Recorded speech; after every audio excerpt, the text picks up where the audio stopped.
আসসালামু আলাইকুম। সচিন টেন্ডুলকারের এই ড্রাইভটা একটু লক্ষ্য করে দেখুন, আমরা যে জায়গাটায় গোল সার্কেল মার্ক দিয়ে রেখেছি ওই জায়গাটায়। এবারে বিরাট কোহলির ড্রাইভের ক্ষেত্রে এরকম গোল জায়গায় সার্কেলটা একটু লক্ষ্য করে দেখুন। এবারে কেন উইলিয়ামসনের ক্ষেত্রে খেয়াল করে দেখুন। এবারে শুভমান গিলের ক্ষেত্রে খেয়াল করে দেখুন। ইভেন আমাদের নাজমুল হোসেন শান্ত, যেটা খুব ভালো মতো একটা বাউন্ডারি পেয়েছেন, এরকম একটা বলে তার ড্রাইভটাকে একটু লক্ষ্য করে দেখুন পায়ের ওই জায়গাটাতে। এখানে যে বিষয়টা আমরা লক্ষ্য করলাম প্রত্যেকের ক্ষেত্রে, সেটা হচ্ছে প্রত্যেক বড় ব্যাটসম্যানের ড্রাইভ করার ক্ষেত্রে সাফল্যের একটা অন্যতম বড় কারণ হচ্ছে হিল টু টো ওয়েট ট্রান্সফারের জায়গাটা। অর্থাৎ আপনি যখন ওয়েট ট্রান্সফারটা করছেন সেটা হিল থেকে টো, নট টো থেকে হিল। টো থেকে হিল পর্যন্ত যদি আপনি ওয়েট ট্রান্সফার করেন সেক্ষেত্রে আপনার বডি কিন্তু স্টেবল থাকবে না, আপনি ব্যালেন্স পাবেন না, আপনি পাওয়ারটা পাবেন না। সুতরাং প্রত্যেকটা ব্যাটসম্যানই যখন তিনি ড্রাইভিং স্লটের কোনো বলকে ড্রাইভ করছেন, এই বিষয়টা ম্যান্ডেটরি আপনি ধরে নেন। ইয়াং ক্রিকেটাররা যারা দেখছেন সেটা হচ্ছে হিল টু টোর ওয়েট ট্রান্সফারের জায়গাটা, যাতে আপনার বডিটা স্টেবল থাকে, আপনি ব্যালেন্সটা প্রপারলি পেয়ে যান এবং সেই সঙ্গে পাওয়ারটাও জেনারেট করেন।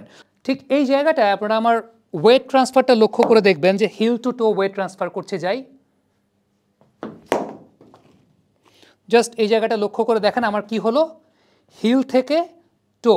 সাইড অ্যাঙ্গেল ভিউতে যদি আপনারা একটু লক্ষ্য করে দেখেন তাহলে সেক্ষেত্রে হিল টু টো মানে আমার প্রথমে আমি যখন ড্রাইভ করছি আমার হিলটা মাটিতে টাচ করা অবস্থায় আছে, আমার ওয়েটটা কিন্তু হিলে, দেন সেই জায়গা থেকে ওয়েটটা ট্রান্সফার হচ্ছে আমার টোতে, অর্থাৎ হিল টু টো ওয়েট ট্রান্সফার। এর ফলে যে বিষয়টা ঘটছে, আপনি যদি নর্মালি চিন্তা করে দেখেন যে একটা ড্রাইভ যখন আমি করছি অ্যাজ আ ব্যাটার আসলে আমাকে কি করতে হয়, আমার বডি পজিশনটা, আমার ফোকাস সব কিছু সামনের দিকে, বলের দিকে রাখতে হয়, তাই তো? সো আমি যদি আবার একটু আপনাদেরকে দেখাই, ঠিক এই পোর্শন থেকে যাও, আমার সব কিছু কিন্তু সামনের দিকে। সো আমার মাথাটাও ইটস লিনিং ফরওয়ার্ড এবং এই জায়গাটায় ব্যালেন্স রাখাটা খুব ইম্পর্টেন্ট।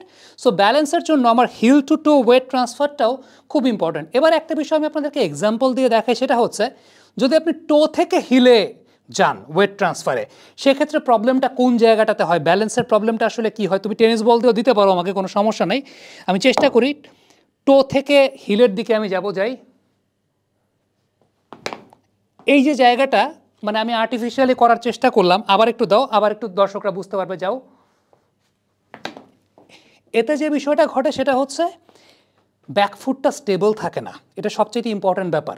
আমি তো এখন অভিনয় করার জন্য অনেক কষ্ট করে চেষ্টা করলাম যে আমি টো থেকে হিলের দিকে আমি ওয়েট ট্রান্সফারটা করব। বাবা, এত এনার্জি কই পাও? এই পাওয়ার চুমুকে অ্যাকশন বা আমার টো থেকে হিলের দিকে আমার ওয়েট ট্রান্সফারটা থাকবে, এটা করার চেষ্টা করলাম যে আমার পেছনের পাটা স্টেবল থাকছে না বা পেছনের পাটা স্টেবল থাকে না।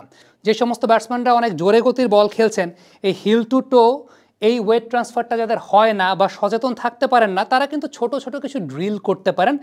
সো এরকম হিল টু টো এই প্র্যাকটিসটা করার জন্য একটা আন্ডারআর্ম বল একদম আমাকে গড়ায় দিবা, দাও।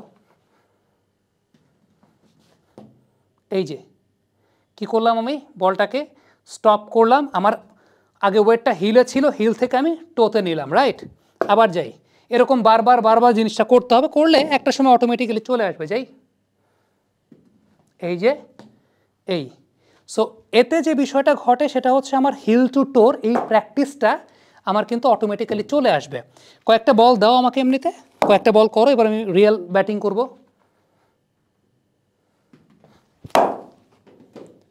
ওই জায়গা থেকে এরপর আলটিমেটলি আপনি ব্যাট নিয়েও সেই প্র্যাকটিসের জায়গাটা করবেন।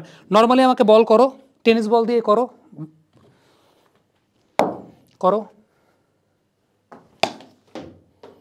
দিস ইজ দ্য থিং, যে হিল থেকে টোতে যাচ্ছে, পুরো বডি ব্যালেন্সটা ওই জায়গা দিয়ে চলে যাচ্ছে। সো আলটিমেটলি যারা ড্রাইভিং স্লটের বল নিয়ে প্রবলেমে ভুগে থাকেন, প্রায় ব্যালেন্স খুঁজে পান না, পাওয়ার খুঁজে পান না, এই হিল টু টো এই প্র্যাকটিসের জায়গাটা অবশ্যই করবেন। কমেন্ট বক্সে আপনাদের মন্তব্য মতামত জানতে চাই।